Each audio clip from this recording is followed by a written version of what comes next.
It's pretty significant. But the Afghanistan thing, 2 years after the withdrawal, we've spent, since then, since the withdrawal, or the U.S. government's allocated about $8 billion. Now, the interesting point there is, who's been in control there in Afghanistan since, the withdrawal? It's the Taliban.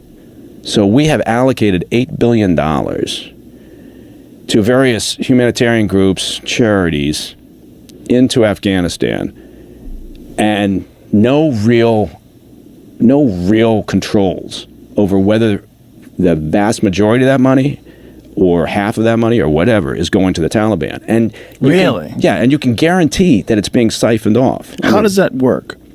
Well, I'm glad you asked that. It wasn't that long ago. There was because there is an inspector general. They call him the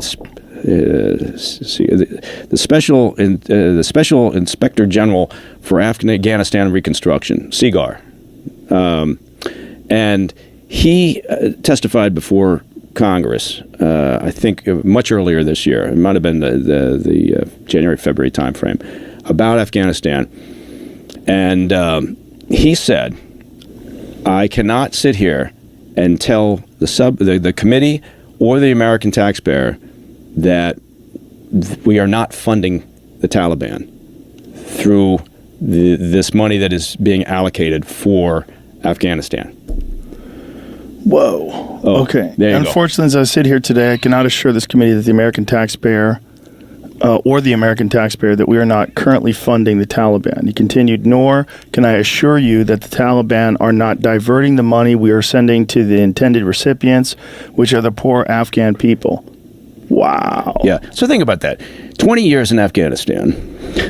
We leave in a fucking mess of a withdrawal, right? Which never should have taken place the way it did. And we've still got, there's maybe 155,000 special immigrant visa applicants trapped in Afghanistan waiting to get out. We have no idea how many of our former Afghan allies, right, whomever it may be, are still there trapped trying to get out. And how many have been killed? And how many have been killed? And in the meantime, now again, the idea at the top level, the theory, we want to help the Afghan people. We can't just abandon all those poor people. So we're going to use the money to give it to humanitarian groups, and they're going to try to feed them and everything. And yet there's no control over this fucking thing. And so that's a problem that, again, should be talked about. But we don't, we get lost in these issues of the day that aren't, really impactful, I guess, at the end of the day. Maybe they're impactful to people's, individual lives. I get it, whatever, what the hell. But it is stunning that then the Inspector General will come out and say he can't get sufficient information from State Department and from USAID that's responsible in part for allocating these funds. And in pure, typical Washington, D.C.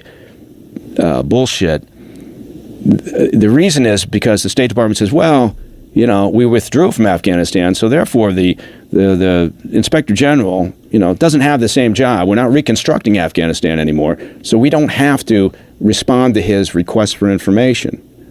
So, which is, it's like this bizarre, but we're going to continue to give